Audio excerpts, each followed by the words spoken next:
We're presented today with rich imagery of coming home, being welcomed, celebrating mercy and forgiveness and tenderness.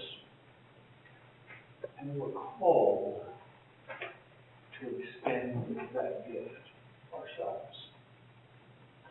In our first lesson, that image of the Passover being celebrated for the first time in the Promised Land brings to fulfillment a long sorrow.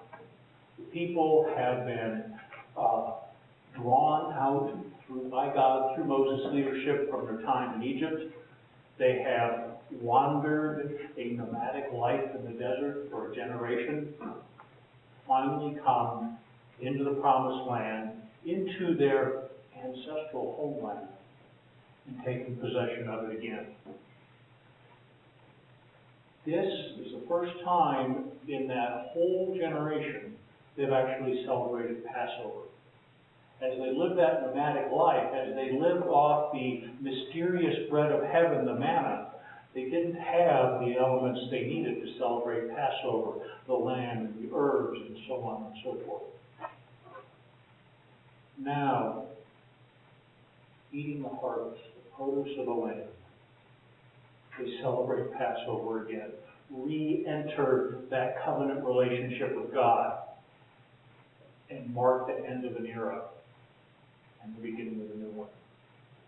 The old life that they had grown up with, the wanderings, comes to an end. The manna stops, and a new life, and a new era, a new homecoming begins. In our second lesson, Paul, in his usual rhetorical style, builds up a kind of rhapsodizing about the redemption and reconciliation and new life with God that we have in Christ. Again, what was? The old ways of doing things, the old ways of understanding things. Paul characterizes that as the human way of thinking is closing. In Christ, a new relationship with God begins. In Christ, a new reconciliation with our Creator, whom we had experienced an estrangement from, is being brought to us. In Christ, a new life is lived. In our gospel story, we have the end of a very long passage, the middle of which was snipped out for us for the sake of brevity. But it begins, as we heard, with the Pharisees and the scribes griping about Jesus. He's distinguished himself as quite a teacher and a prophet and a miracle worker.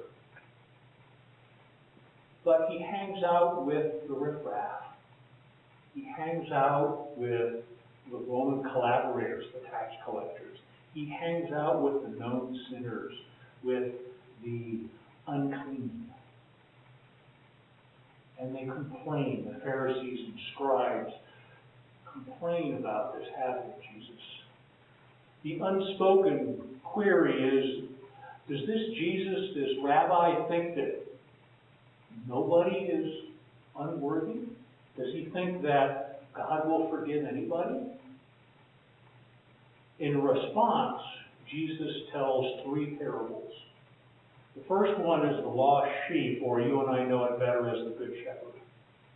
The second one is the lost coin, the parable where a widow has lost a valuable coin and thoroughly cleans her house until she finds it. And the third one, the one we just heard, is the lost or prodigal son. Each parable ends with rejoicing, celebration, because what was lost is found. What was missing has come home.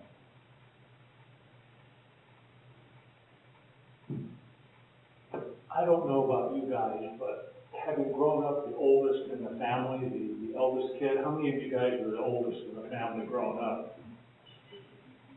It's pretty easy to identify with the older brother in the story, you know? I mean, let's face it. The first time I read this story, the thought that went through my head was, oh great, here I am towing the line, and the brat gets all the attention again. This parable, of course, is allegorical, and the message goes much deeper than the old sibling rivalries that we obviously carry around with us no matter how old we get.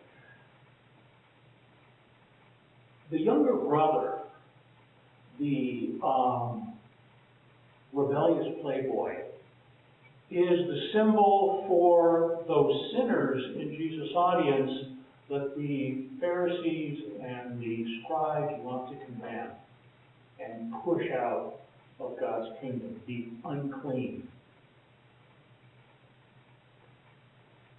The older brother, unfortunately for me being an older brother, is the symbol for those Pharisees and those scribes who refuse to let go of their grudge.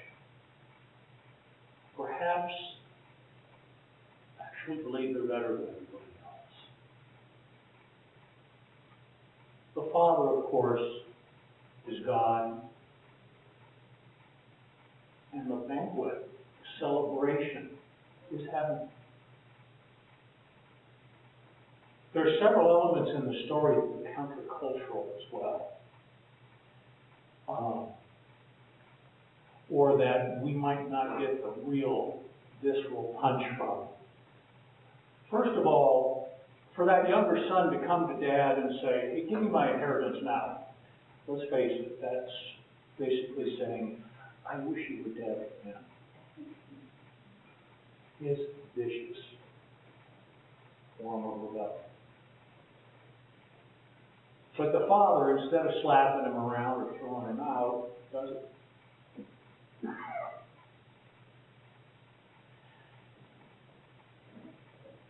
The next piece is when the young son or younger son is returning. Honestly, no self-respecting elder in the Jewish culture of the day is going to go running down the road to greet the son coming home. That's just undignified. They're going to wait for the son to come to them. But Jesus turns that upside down. That's enthusiasm with which the wayward are welcomed home.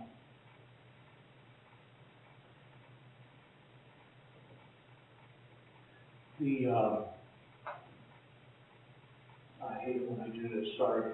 The third piece just flew out of my head. I'll come back around to it. The power, I really believe, of the story is the experience of homecoming, the experience of reconciliation, the experience of being forgiven, of wounds being healed, and the reality that sometimes we don't want to let go of the wound and let it be healed. We have, I'm sure, all had our experiences of needing to make an apology, to make some kind of amends for our misdeeds. And I'm sure we've all had experiences of one or another kind of homecoming, whether we've gone away to school and come home, gone away and launched careers and come home, been at service overseas and returned to the States. Homecoming is always a bittersweet thing. Time changes everything. People change, places change. We come home different than we were when we left. And it's joyful to be around the old haunts. It's joyful to see everybody again. But then again, there may be that person who still holds a grudge. There may be that wound that we're not ready to let go of and be healed ourselves.